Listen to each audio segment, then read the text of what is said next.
नमस्कार मित्रांनो, मी निसर्गोपचार तज्ञ स्वागत तोडकर आपलं मराठी वैद्य चॅनल मध्ये स्वागत करतो। विनंती करतो घरगुती उपाय करायचं हे बघा। केस गळतीचा प्रॉब्लेम हा सगळ्या महिलांच्या मध्ये सगळ्यात मोठा प्रश्न आहे, 100 प्रश्न आहे का नाही? नाही आहे का?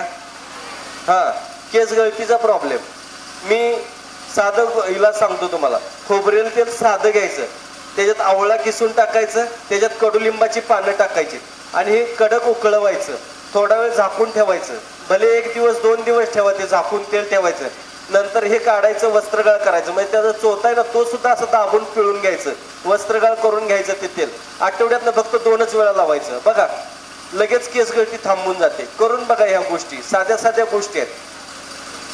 अर्ध शिशीचा त्रास आहे, अर्ध डोकं दुखतंय बघा बऱ्याच महिलांचं, तर त्यांनी काय करायचं, कच्चा पेरू उगाळायचा आणि त्याचा लेप लावायचा, 10 मिनिटात दुखायचं थांबतंय कायमस्वरूपी। करून तर बघा, या गोष्टी साध्या साध्या गोष्टी आहेत। सायन्याचा त्रास आहे, सर्दी साचून राहते बघा या दिवसांमध्ये, गूळ आणि सुंठ सम प्रमाणात उगाळायचं, थोडं पाणी घालून लिक्विड केल्यासारखं करायचं, गरम करायचं, कोमट असताना नाकात सोडायचं, श्वास मोठा घ्यायचा, त्याबरोबर ते सर्दी झालेली सगळी बाहेर येते। सर्दी झाल्याबरोबर लगेच कुठल्याही प्रकारचं, म्हणजे सायन्याच बाहेर येतो। सर्दी झाल्याबरोबर लगेच कुठल्याही प्रकारचं औषध घ्यायचं नाही। हे आपल्याला जरा सर्दी झाली की औषध घेतो, मग ती सर्दी काय होते, साचून राहते, आळते इथंच, आणि नंतर मग ते सगळं पॅक करायला लागते, नसा ब्लॉक करायला लागते, आणि मग त्याच्यानंतर आपल्याला असं होतंय, हे जसं जसं ब्लॉक होईल ना तसं मग दिसायला कमी यायला लागतं, ऐकायला कमी यायला लागतं, डोकं नेहमी जड राहतं, डोळे जड राहतात, कुठल्यात उत्साह राहत नाही। म्हणून विनंती करतो, सर्दी झाली 3 दिवस काढायचं टाकायचं, काढायचं टाकायचं, आयगे करायचं नाही, लाजायचं काय त्यात? अहो लहान, आता मी खेडेगावातलाच आहे, माझ्या भाषेहून तुमच्या लक्षात आलं असेल, मी खेडेगावातला आहे। लहानपणी आम्ही शाळेत सगळी शिमडीपोर, काय नाही, नाक सदानी कदा हिरव्या गार नाळी लिपलेली नाक। हा, असं चुकून माकून मास्तरांना तर आईने एक सपाटा दिला का ना इकडं, की इकडला शिंबूड सगळा इकडं, ते असा पुसायचा, ते चमकायचं, असं चमकायचं हे तोंड, असं पुसून हे सगळं काळच, हाताने शिंबूड पुसलेला झालं तर आई मामाच्या गावाला गेलं की आई आमची काय म्हणे, शिंबूड काढ म्हणलं का नाही की फारकन शिंकरायचा, मामाच्या दारातच ते टाकायचं, मामाच्या चौकटीला पुसायचं, उरलेल्या चट्टीला पुसायचं, गेला बघा। त्याच हातानं जेवायचं, आईनं मीठ घातलंय का नाही जेवणात काही कळायचं नाही। हा, अहो मास्तर शाळेत नसलं तर आम्ही खेळायचं, असं ओठ पुसायचं आणि नाकातला शिंबूड असा करून आम्ही असं बाहेर काढायचं, ते होटावून असं गुदगुदी करत हळूहळू यायचं ना, एवढं भारी वाटायचं, असं पडणार इतक्यात ओढायचं फारकन। काय काय वेळा तर अशी तार लोंबकळायची, ती ओढायची सगळी आणि ती गिळायची। हा, ही परिस्थिती आम्ही जगलोय, पण आम्हाला त्यावेळेस माहिती नव्हतं सर्दी खोकल्यानं माणसं मरतात म्हणून। हे आता आम्हाला 4 वर्षापूर्वी कळालं की सर्दी खोकल्यानं माणसं मरतात, नाही तर त्याच्या आधी माहीत नव्हतं। अहो सदाने कदा शिमडी, आम्ही काय सांगायचं, मास्तर आम्हाला खुंटीला अडकून मारायचं माहितीये का। आता मास्तरांनी मारायचं बंद केलंय, मारायचंच नाही, मम्मी पप्पा लगेच येतात बघा, आमच्या मुलाला का मारलं, आम्ही 5 बोटं लावली नाहीत, तुम्ही का मारलं? अरे तू लावली नाहीस, तुझं किती बिघडतंय बघ। हा, बरोबर आहे का नाही? आम्हाला मास्तरांनी मारलंय, आम्ही फाटक्या चड्डीवर शाळेला गेलो म्हणून आम्हाला शिक्षणाचं महत्व माहिती आहे। काय सांगू तुम्हाला, आत्ताच्या पोरांना 3-3 ड्रेस आहेत, 3-3 ड्रेस आहेत। आमची जून मध्ये घेतलेली चड्डी 15 ऑगस्ट पर्यंत फाटलेली असायची। आजी गोधडी शिवता शिवता ते वाकळचा दोरा असायचा बघा मोठा, ती आजी म्हणा, अरे चड्डी फाटल्या काढ, त्याच गोधडीतलं एक लाल कापड काढायचं, इथं चिटकवायचं, ते जेव्हा आपलं ते दोरा शिवायचं, आम्ही तो लाल दिवा मिरवत ट्याव ट्याव ट्याव ट्याव वगैरे शाळेला जायचं।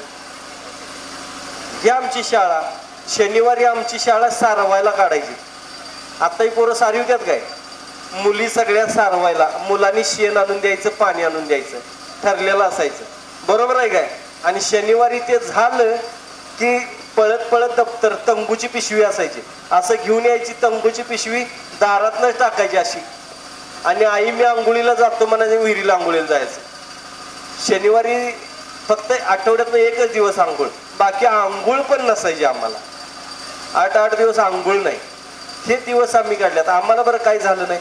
आत्ताची पोरं लय म्हणजे लय एकदम नाजूक, काय सांगायचं, एवढी नाजूक, एवढी नाजूक, ते पुण्या मुंबईला तरी अपार्टमेंटच्या चौकात एवढीच घसरगुंडी असते प्लॅस्टिकची, त्याच्यावर ते बबू उचलून ठेवायचं आणि मम्मी म्हणते बबू पडशील, हो बबू पडशील, बबू पडशील, बबू हळूहळू. तवर बबू घसरला, ते पडलाच.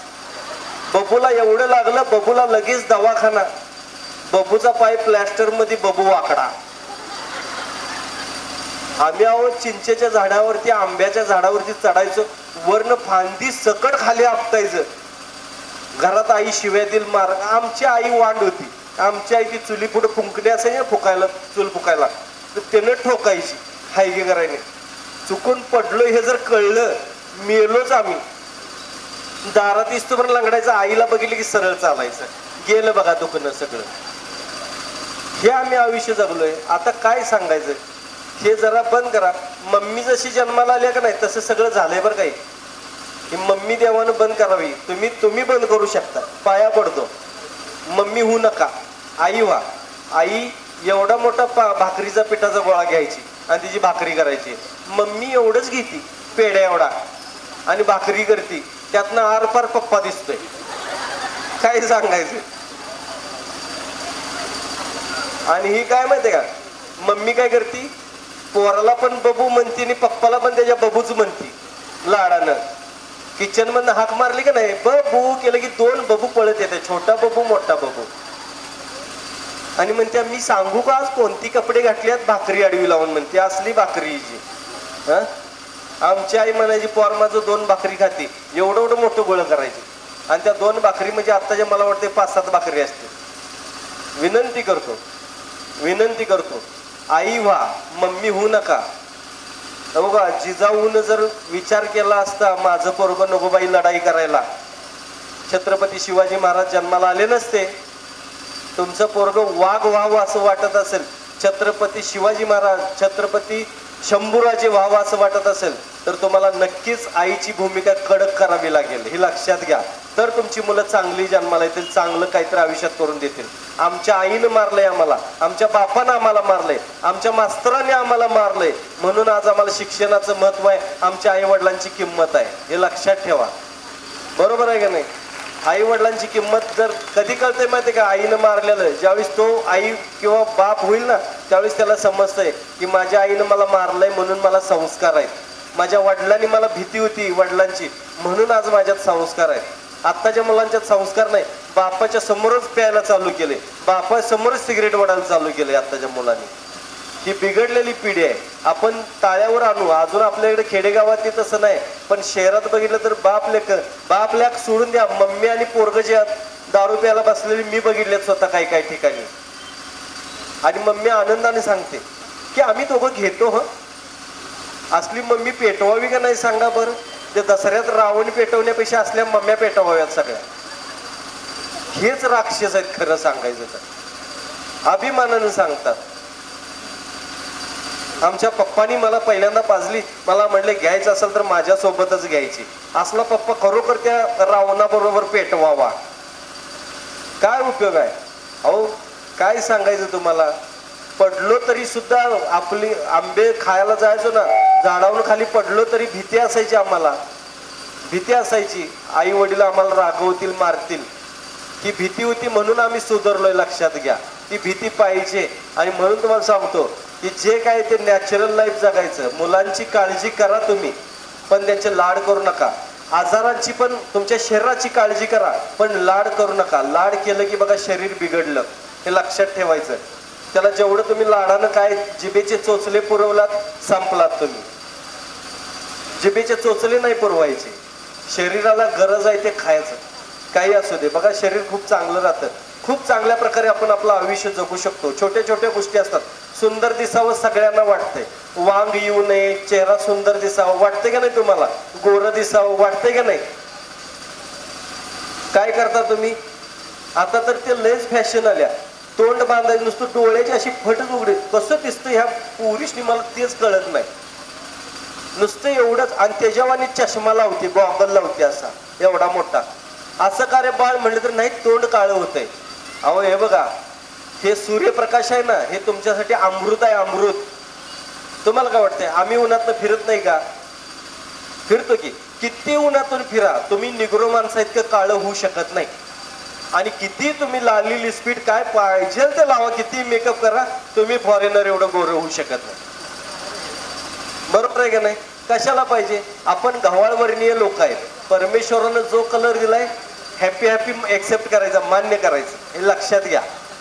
नाहीतर नाही बाबा ते हिता असं होतंय, ते हे जळतंय, ते जळतंय, काही नाही. साध्या साध्या गोष्टी करायच्या. मी तुम्हाला सांगतो, छोट्या छोट्या गोष्टी. स्किन प्रॉब्लेम कुठलाही होऊ नये यासाठी सीताफळाचा गर काढायचा, लोण्यात मिक्स करायचा आणि सगळ्या अंगाला लावायचं, 10 मिनिटं थांबायचं, 10 मिनिटांना आंघोळ करायची, बस. काही स्किन बर्न होत नाही, तुमची कुठेही जळत नाही, काही तुमचं ते स्किन जळत नाही, काही नाही होत बघा. डाग वगैरे काही येत नाहीत, एकदम सॉफ्ट मध्ये. करू शकताय की नाही? एका सीताफळाचं घर, घरादाराचं सगळं तुम्ही करू शकताय तेवढ्यात. अक्कंड घराचं आठवड्यातून एकदा करावं, काही प्रॉब्लेम नाही.